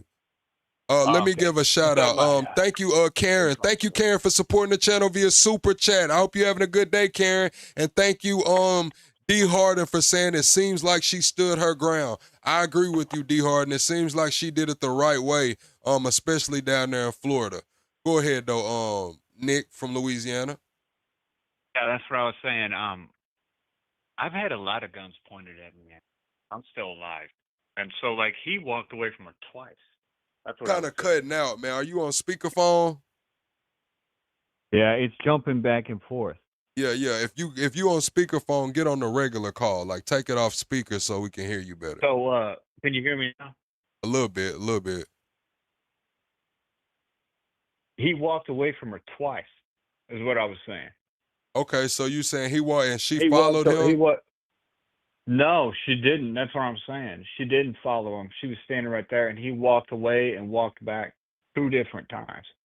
So I don't know how anyone would think. You said she didn't get charged? No, she has not been charged. Yeah, that's good. Yeah, that's good. Because, I mean, that's what I'm saying. With what the first thing it makes me think about is like the Carmelo Anthony case, is they charged, I don't know how you feel about that, but when you break all that down under the law, they charged Carmelo Anthony for like the rational basis that the prosecutor's office operates on under Texas law. So they took the theoretical basis of the prosecutor's office, the DA's, and they said it was a crime if Carmelo Anthony did it. And so I was watching that and I was just thinking, man, they charged her, you know. But anyways, that's what I think. He walked there and back twice. I mean, I've had a lot of guns pointed at me and I'm not dead. So No, most definitely. I have too. I was just telling the chat about one of the time that I had got robbed. Or the time I had got robbed. And yeah, I just had to give it up, man. It was over with, man. Like shit, you want this couple $100, you can have it. Like it's not worth my life. yeah. I was trying Yeah, to man. see, I'm looking it up right now. Who is the Broward County Sheriff? Is that George Toney? George Toney is the 17th sheriff of Broward County, Florida, appointed by Ron DeSantis. Okay, so that too is the sheriff over there in Florida. What I was gonna say is how do you feel about the reaction of them saying that this is a racist situation? I don't think race had Oh, anything well, to do with it. I think it was more gender than race to me. well, what I was saying, yeah, well, I mean, as far as like, in the sense of like the reason he was going to talk to her, it's like both at that point. But then I don't know, you know, if like as far as somebody seeing it and then thinking it's unfair, you know, they just misunderstand that the law is security. The law isn't self-defense. And so they tell you that's why they tell you it's self-defense, and then they're like, oh well, there's 58 other rules associated with self-defense because that ain't the law, because that ain't the Constitution, because that's a British concept. But security is a French concept, and that's what kind of law we got. And so like you can retaliate in security. If somebody, you don't have to wait until there's a reason to defend yourself. And, you know, it's the same thing as they're trying to incrementally change the law to be the empires and stuff like that, to go into retrograde. Okay, what I would say is with him turning around and then coming back towards her, I say that that's pride and ego, man. That's just his pride, his ego as a woman. Even looking at it outside of race, it was just a woman up this gun on me. Like this woman ain't gonna do. You don't even know what to do with that gun. That type of situation is how I seen it. Yeah. I think that's what it is. Is like that's what the whole thing is. In my experience, like the Catholic Church, the police, the military, gangs, they all have something in common, and what they do is they say you've got to accept that no matter what you do next, there's going to be something evil in front of you that you have to confront, and that's what drives that mentality that you're talking about, where they are like, oh, I'm going to say when this is finished, I'm going to say. They can't just go away from something in that way you're talking about. No, most Because definitely. they're trained to adopt positive evil. And so, like, no matter what they think no matter what I do, there's going to be something evil going on next. And that's the entire operative of like both the old churches, the entire European world system of royalty and shit, and the army, the cops, and like La Cosa Nostra and shit. That's what they think. That's how it works. You got to get initiated. Nah, man, I understand exactly what you're saying. Chad, we're 8 likes away from the next like goal. Everyone be sure to double tap the screen on your way in. This caller is Nick. He is from Louisiana, man. You got any last words for the chat, Nick? We gonna get another caller in here. No, I'm good. Thanks, man. All right, man. Appreciate you for calling in. All right, chat, man. We got the phone lines open if anybody wants to call in, state their thoughts and opinions about this Florida woman fatally shooting a 62-year-old veteran over a parking lot dispute.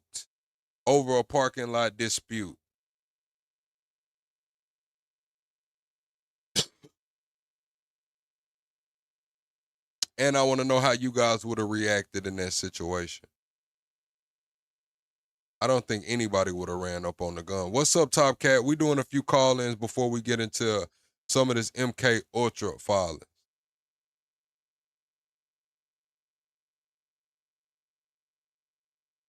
All right, nobody wants to call in.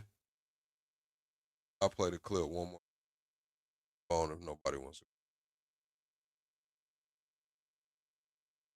A seemingly petty verbal argument over a Walmart parking spot escalated into a fatal tragedy after a Florida woman was captured on disturbing cell phone video, horrifically gunning down a U.S. Army veteran. What happened to Bart DeGuglielmo, a retired U.S. Army staff sergeant who was shot and killed in North Lauderdale, Florida? Here's what you need to know. Shocking video obtained by WPLG captured the moment an Army veteran was gunned down, seemingly in a petty argument over a parking spot in a Florida Walmart. The horrific cell phone footage captured the 62-year-old victim, Bart DeGuglielmo, seemingly exchanging angry words with an unidentified woman in the parking lot. Look how he walked up on her aggressive, man. Oh, he walked up on her pretty aggressive, bro. Now, we not gonna say, hey, man, I ain't gonna lie. It didn't seem like he was trying to shake her hand. Bart DeGuglielmo, seemingly exchanging angry words with an unidentified woman in the parking lot of the North Lauderdale store. That's the smartest people in this whole video. The people who got the fuck on, whoever's in this van right here and got the fuck on, that's the smartest people in the video. Elmo, seemingly exchanging angry words with an unidentified woman in the parking lot of the North Lauderdale store around 12:30 p.m. Tuesday. DeGuglielmo can be seen slowly walking toward the woman as she backs away, with the vehicle pulling out from where they were arguing. The two shoppers can be seen repeatedly pointing at each other during the argument, and at one point the man puts both his arms in the air as they stood in an empty parking space. DeGuglielmo appears to follow the woman around another car as she aims the gun at him before a single gunshot rings out.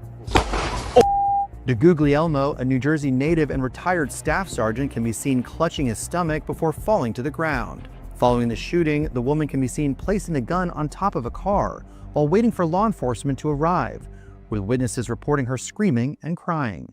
Deputies in Broward County said the woman stayed at the scene, cooperated with detectives, and claimed she shot the veteran in self-defense. Officials have withheld the name of the woman. DeGuglielmo was rushed to Broward Health Medical Center, where he later died of his injuries. A native of Hamilton, New Jersey, DeGuglielmo served as a combat nurse, combat medic, and tactical communications expert, according to his Facebook profile. His daughter Amanda broke down in tears in a heartbreaking interview with Local 10, as she described her father as a, quote, good man, with whom she had recently worked on repairing their relationship. I just don't think anybody deserves to lose their life over a parking spot. He was a good man. The Broward County State Attorney's Office said detectives are still carrying out their investigation into the deadly shooting and reviewing the cell phone footage to determine whether criminal charges will be filed against the shooter.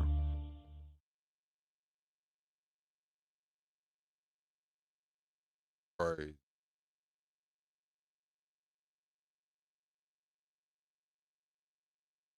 All right, chat. Y'all can call in, man, get your thoughts and opinions. I was trying to find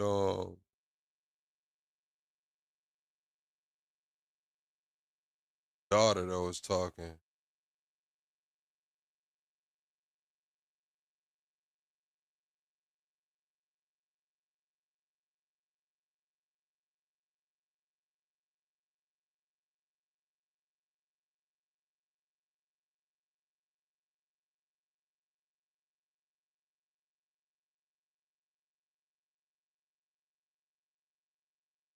Damn, I can't find it.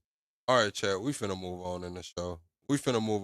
Y'all don't want to call in. I'm finna take the phone number down. T Harden comes through with the super chat saying, "Great show, man. I appreciate you, T Harden. I wish somebody would call in with the difference in opinion, but we're finna move on into the show to these MK Ultra files. We're gonna move on to the MK Ultra files and see what the hell they talking about, man. We're finally getting a little more disclosure. Force on declassification of federal secrets will come to order. Welcome, everyone.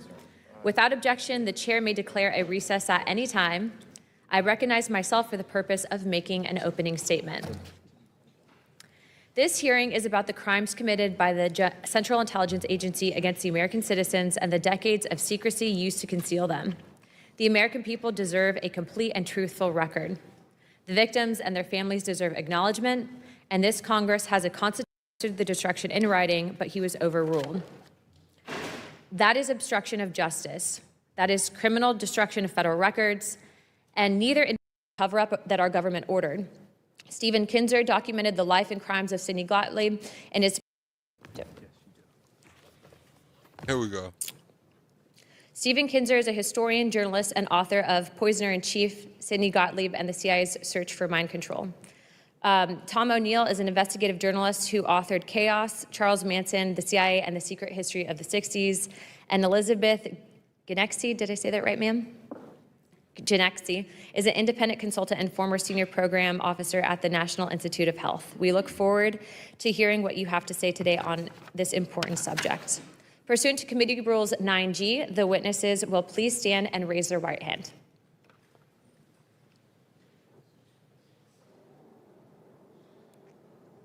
Do you solemnly swear or affirm that the testimony that you're about to give is the truth, the whole truth, and the... Oh, my bad, Karen. I had closed the phone lines. I didn't think anybody wanted to call in. I had closed the phone line. Nothing but the truth, so help you God. Let the record show that the witnesses answered in the affirmative. Thank you. You may now take your seat.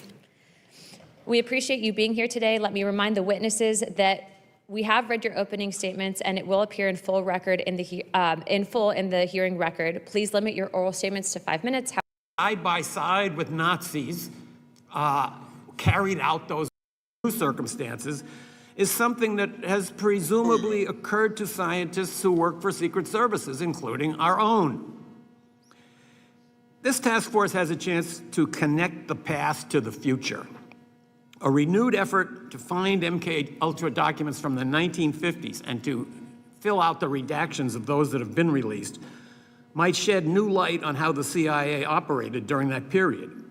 It could also inform a new inquiry into whether any mind control projects are now underway inside the U.S. security apparatus. That might help prevent the emergence of a 21st century MK Ultra that could be even more destructive than the original. Thank you. Thank you very much, Dr. Kinzer. I now recognize Tom O'Neill for his opening statement. Thank you, Chairwoman Luna, and members of the committee. It's a privilege to be here today. Almost 50 years. Oh, sorry. Should I start over? Thank you, Chairwoman Luna, and members of the committee. It's a privilege to be here today. Almost 50 years ago, known to his friends as Jolly, West was one of the most influential psychiatrists in America. During his career, he crossed paths with some of the most controversial events of the 20th century, including the Patty Hearst kidnapping case and the aftermath of the John F. Kennedy assassination investigation. In 1977, West was one of 7 academic researchers named in a front-page New York Times story alleging that the CIA had used American universities, hospitals, and prisons as secret laboratories for experiments involving LSD and other drugs on unwitting human subjects. West vigorously denied the allegations. He acknowledged that the agency had approached him, but insisted he had refused because he said LSD was too dangerous and unpredictable to be used on humans. He added that he limited all of his research with LSD to animals. The revelations in the Times led directly to the congressional hearings held later that year. West's denials, however, were Anything that exists with MK and Naomi in your research? And if you could please press the button. My understanding of MK Naomi is that it was a joint project between the military and the CIA. And there's a big difference because the MK Ultra project was aimed at seizing control of the minds of individuals. The Army was interested in something different, which was trying to use biological agents in warfare against entire populations. So MK Naomi is the place where these two goals overlapped. And that was the 1953 Frank Olson death. Was that in a way tied to that from some chatter that we had seen in? Exactly what the motivation was behind the decision about Frank Olson, if there was such a decision, is unknown. My next question is also for you, sir. Operation Paperclip brought over 1,600 German scientists into the United States government after World War II, including individuals who had conducted human experimentation in concentration camps. The CIA and military were aware of their backgrounds and recruited them anyways. In your research, did you find direct documentation between Paperclip scientists and the development of MKUltra's experimental protocols, specifically the use of mescaline, hypnosis, and sensory deprivation, which were techniques also documented at Dachau? Absolutely. Kurt Blome, who was the chief of biological weapons development for the Nazi government, came to work for the CIA. So did Walter Schreiber, who was the Surgeon General of the Nazi Army. I can just tell a brief story. When I was researching my book, I found what I think might be the first secret CIA prison or black site. It's a nice chalet in Germany. And the guy who now owns it took me into the basement. He said these were the cells where the MK Ultra officers, working side by side with Nazis, carried out those gruesome experiments, which were actually just continuations of the experiments that those Nazis had been conducting just a few years earlier right down the road. Just for timeline and clarification, these experiments were happening after the Nuremberg trials, correct? So the CIA would have known that these were crimes against humanity. I looked for an episode in which the Nuremberg doctrines were posted on the wall in some MK Ultra or CIA office, and I was never able to find any indication that those Nuremberg principles ever were even consulted, much less obeyed. Thank you. My next question would be for either witness to comment, Dr. Kinzer or Mr. O'Neill. Both witnesses have written about the psychiatrist Louis Jolly West. Sidney Gottlieb, who ran MK Ultra program for the CIA, hired West as a contractor to conduct research for Subproject 43, combining hypnotism, drugs, and sensory deprivation to create dissociative states, in which, to quote Mr. Kinzer in his book, Poisoner in Chief, the human mind could be pulled away from its moorings. Following the assassination of President John F. Kennedy, West psychiatrically examined Jack Ruby, then in prison for murdering the president accused of the assassination, Lee Harvey Oswald, the assassin accused of murdering President Kennedy, Lee Harvey Oswald. A report emerged from West's examination said that Ruby had suffered an acute psychotic break. Can you explain why Dr. West in particular was chosen to conduct an examination of Jack Ruby alone in his jail cell with no other psychologist present? Be happy to.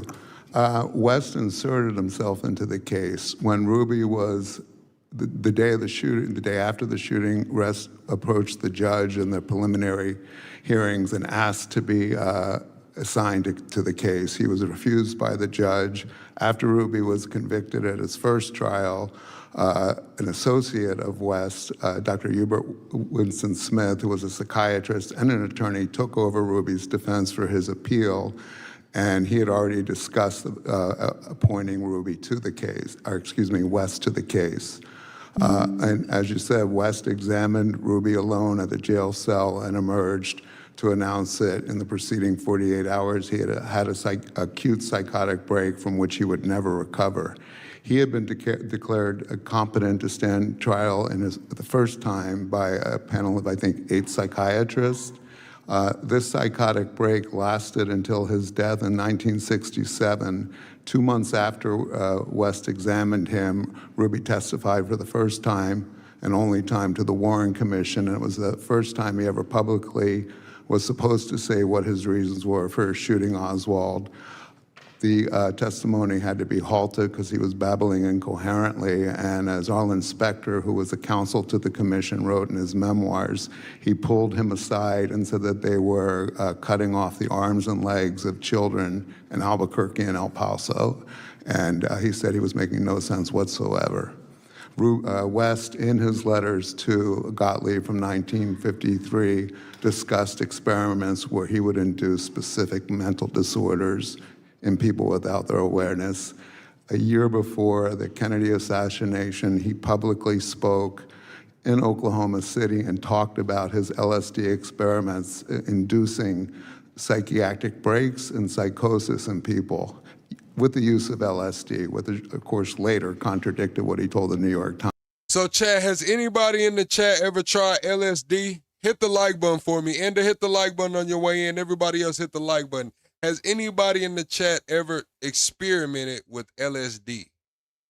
Times when he said he never used LSD in animal experimentation. What an interesting connection. I'm out of time, but I'll be now recognizing Mr. Burleson from Missouri for 5 minutes. Thank you, Madam Chair. Thank you for your diligent work on this, and hopefully we will hear back from the CIA on those boxes of documents that have. So those of you who've tried LSD, could it be used as a mind control? Now, from your experience being on LSD, do you think you could have been put under mind control? If someone wanted to control you while you were in that state, do you think it could have happened? So many questions about. Thank you, Karen. Dr. Kinzer and Mr. O'Neill, the CIA created MK Ultra in 1953, supposedly out of fear that the Soviet Union and China had developed mind control capabilities. Let me go back a little bit further. So one of my questions has to do with the event that happened in 1951 in August in France. There was a bakery that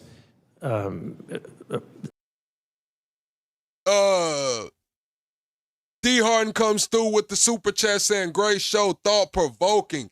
Thank you, D. Harden, for supporting the channel via super chat. I guess the people that lived in that community, over 250, some say 300 people were poisoned from the bread. It was determined that that was LSD that was... They put LSD in the bread? They put LSD in the bread? Who did they serve this bread to? That was causing all of these people to hallucinate.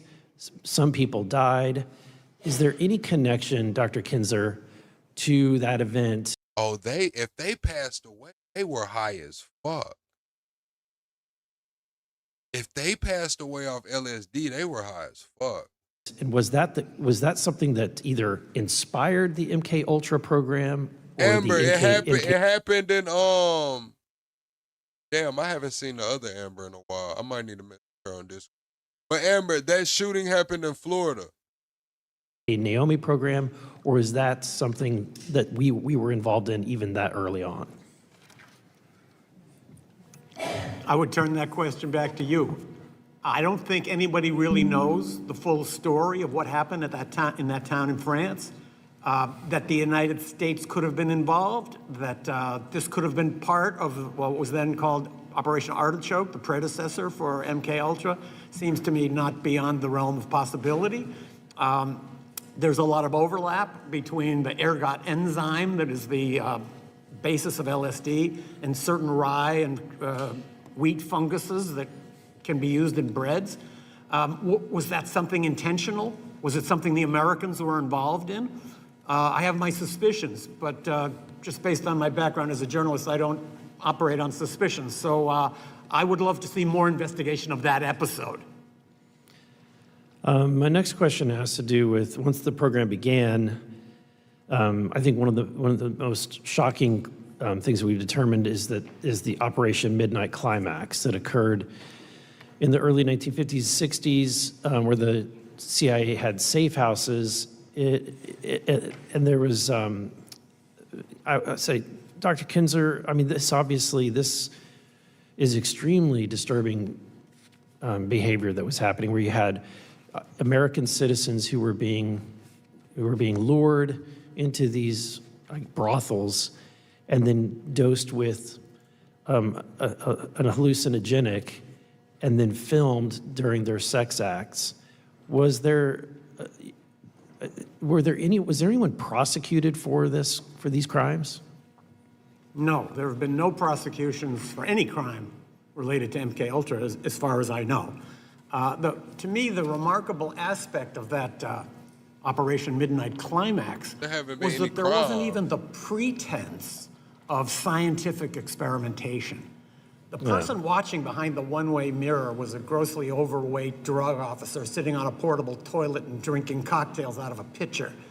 There was nobody there that was a scientist or somebody who understood sexual behavior or human psychology. So there was no science involved in it at all. I can add a little footnote. When I was researching Poisoner-in-Chief, I came across a document in which one of the officers involved in setting up that program, Operation Midnight Climax, said that Sidney Gottlieb himself used to fly from Washington out to inspect the project regularly and always asked that women be provided for him. So that was my next question. Do you think that the agents were involved in the sexual encounters? Well, and could that have actually been the reason why the bordello was opened? There was no prospect of any serious scientific result out of that project, given the personnel who were overseeing it. So those CIA officers, particularly Gottlieb, involved in overseeing Operation Midnight Climax, certainly were able to take advantage of what it offered.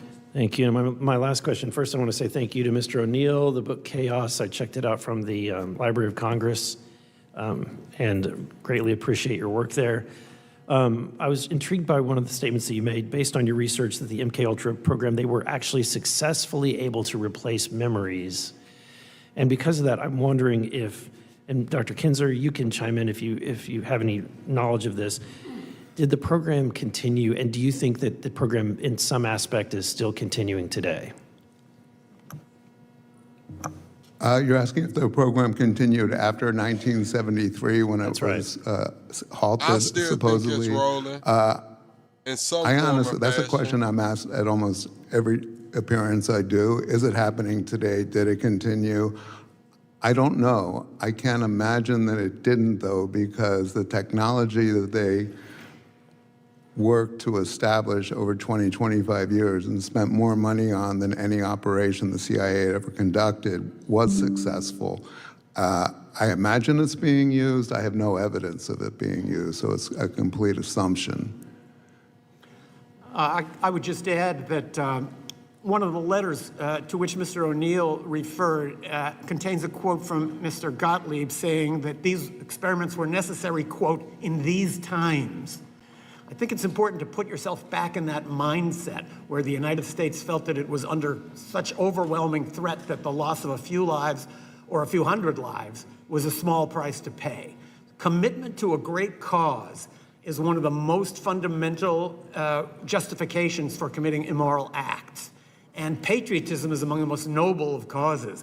It can be twisted and it can be used as an excuse to carry out research under the guise that this is simply research we're doing to protect ourselves against others. And I think that is a mindset that may still be active in some parts of our government. Thank you, gentlemen. Thank you, Madam Chair. My time has expired. Yeah, Hitler did use amphetamines. He used the amphetamines to keep his soldiers going. Yield back. Thank you, Mr. Burleson. He used LSD too? I now recognize myself. Thank you to the witnesses for coming today to testify about MK Ultra. Dr. Genexi, you said you worked for the NIH, is that correct? That is correct. And you left in 2025? That is correct. I noticed during your opening statement that you had nothing to say about the content of this hearing being about MK Ultra. Your statements seem to be based more on your issues with this administration's attempt to reform and rein in the NIH. Is that a fair assessment of your opening statement? My opening statement was talking about the destruction of the NIH and cancellation of grants and political control of the NIH. Would you deny that the NIH had involvement in the funding of the Wuhan lab? I don't have any knowledge about any funding related to the Wuhan lab. So are you denying that the NIH? I'm funded basically the here to Wuhan talk lab? about what's happening right now at the NIH and how we really should be letting science be driven by scientists and not by politicians. Well, do you- Because that's how we fund cures and make health progress. Well, with all due respect, ma'am, do you find it ironic that for years we were told to trust the science, and then in the aftermath, we've all found out that most of what we were told during COVID was a complete lie, and it wasn't scientific at all? The number one thing that I think that we're doing to destroy trust in American science right now is canceling clinical trials. In the middle of those clinical trials, this does incredible harm to the patients who are receiving experimental treatments, and it really destroys the trust that we have in how do we recruit patients for future trials if they are knowing that their trials could just be simply canceled for political reasons. I don't think anybody up here would deny that there's never been anything good that's come out of the NIH and that you guys have done some good work, but you just brought up trust. Do you think the NIH has a trust problem based on how they handled COVID? No, I do not. I think that the NIH is beloved by the American people because we know about the advances in human health and cancer treatments and heart disease and diabetes and all of the health gains that the research has produced. Well, I think you're wrong, ma'am. I think the public has a serious mistrust issue with the NIH. Do you deny that the NIH tried to cover up the origin of COVID? I'm not here to testify about that. That's not my area of science. I have no knowledge of that. Do you believe that the NIH supported masking and social distancing when there was really no science to support that? What I'm more concerned about is what's happening right now to destroy the Biomedical Research Institute that has been the envy of the world. And right now, we're ceding our leadership in biomedical research to China. That's what's happening right now. What about covering up harmful side effects of vaccines and the role that the NIH has played in that? What do you have to say about that, ma'am? The U.S. history of human subject protection has evolved greatly. Numerous research improprieties from the 50s to the 70s in the United States, including the Tuskegee syphilis study, forced Congress to establish formally federally I'm not asking you about that. mandated rules. You know what I'm asking you about? I'm asking you about how NIH handled COVID. Obviously, this is supposed to be a hearing about MK Ultra, but when you gave your opening statement, and I don't even know why you were called to this hearing because you didn't offer anything about MK Ultra. But since you are here and you're going to defend NIH, I'm going to call you out on it.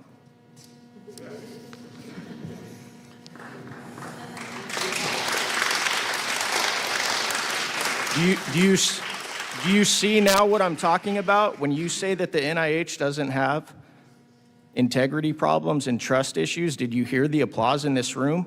That should tell you right now that you're pretty tone deaf to what the public thinks about how the NIH handled COVID and the cover-up, not only the funding of it, but the cover-up involved in the aftermath. Can you acknowledge that? I'm sorry, that's not my understanding. Who's? Thank you. I want to acknowledge Ms. Boebert for the next round of questioning. Thank you, Mr. Chairman, and thank you to two of our witnesses who are here to actually talk on our subject here today. Mr. Kinzer, In your book, Poisoner in Chief, you describe how Project MKUltra was authorized by CIA Director Alan Dulles in April of 1953 as an umbrella program for research into the covert use of biological and chemical materials for mind control and interrogation. What specific geopolitical and intelligence concerns, particularly regarding alleged Soviet and Chinese, quote, brainwashing and Korean War prisoners, drove this authorization? And how did Cindy Gottlieb's unique background and personality and worldwide view shape the program's direction and methods and ethical boundaries? Let me start by answering your second question about Gottlieb. He was a very different person from all of the other senior CIA officers of that era. Most of them came from silver spoon backgrounds. They went to the same prep schools and the same Ivy League colleges and belonged to the same yacht clubs and worked for the same law firms and international banks. Sidney Gottlieb was the son of Orthodox Jewish refugees from Central Europe. He had a limp.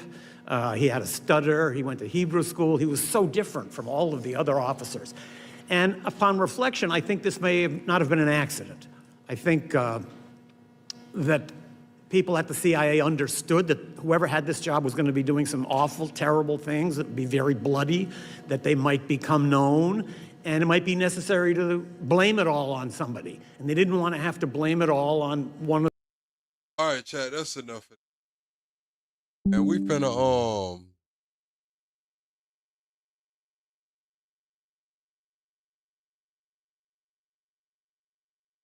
we finna get up out of here, man.